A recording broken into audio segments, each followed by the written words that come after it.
وسلم دائما أبدا على حبيبك خير الخلق كلهم مولاي صل. تو اس لیے ہم یہ کہہ سکتے ہیں، یہ بات بتاؤں آپ کو، گوتم بدھا اپنی قوم کا نیک ترین انسان تھا. اس تک نے پچھلی کتابیں پڑھ کر جب ان کے قریب موت آئی تو ان کا ایک مرید نندا اس کے پاس بیٹھا ہوا تھا. اس نے کہا، نندا نے کہا، اے بدھ تم تو جا رہے ہو، تمہارے بعد اتنی اچھی باتیں ہمیں کون بتائے گا؟ تو اس نے کہا میرے بعد آنے والا بدھ بتائے گا. تو کہا وہ کون ہوگا؟ کہا کہ وہ امین ہوگا. یعنی اس کی کیا نشانی ہوگی؟ کہا وہ امین ہوگا. تو یعنی یہ کون ہے؟ حضور نبی کریم صلی اللہ علیہ وسلم.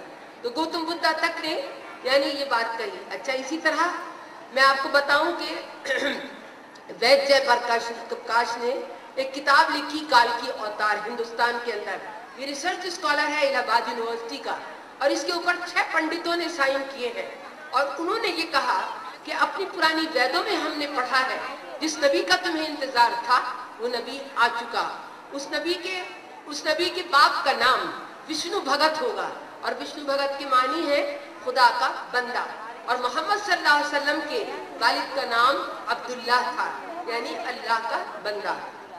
اور انہوں نے کہا وہ نبی کی غذا کیا ہوگی؟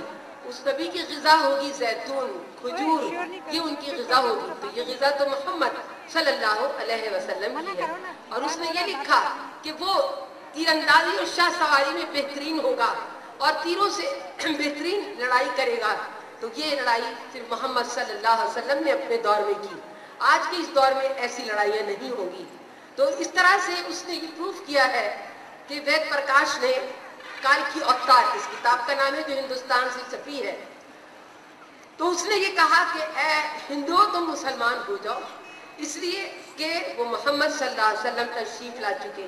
تو محمد صلی اللہ تعالی علیہ وسلم کا یہ محفل میلاد مبارک سجانا اور محفل میلاد مبارک منعقد کرنا، جو شخص جس خیال سے بھی اس محفل کو منعقد کرتا ہے، اللہ تبارک و تعالی اس دلی خواہش اور تمنا کو پورا فرماتا ہے.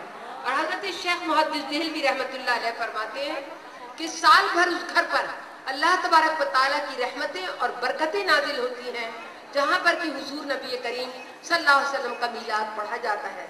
اور اس میلاد میں ہم کیا پڑھتے ہیں؟ نعت رسول مقبول صلی اللہ علیہ وسلم پڑھتے ہیں. نعت رسول مقبول صلی اللہ علیہ وسلم کو بھی لوگ آج صرف کہنے لگے.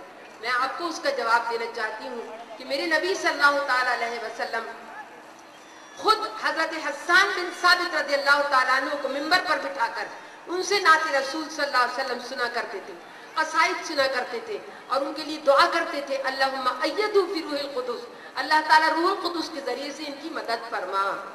تو میری عزیز بہنوں، مقبول جو لوگ بھی پڑھتے ہیں اللہ تبارک و تعالیٰ یقیناً ان کی مدد فرماتا ہے ہر منزل پر، اور ہر طرح ان کی یعنی مدد کی جاتی ہے.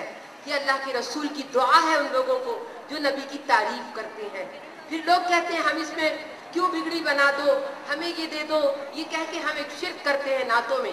لیکن میری عزیز بہنوں، میں آپ کو صحیح حدیث سناتی ہوں جس میں حضور نبی کریم صلی اللہ علیہ وسلم، بخاری شریف کی حدیث ہے جس میں اللہ تعالیٰ یہ کہ نبی صلی اللہ علیہ وسلم نے فرمایا واللہ یعطی انما انا قاسم، اللہ دینے والا ہے، میں تقسیم کرنے والا ہوں.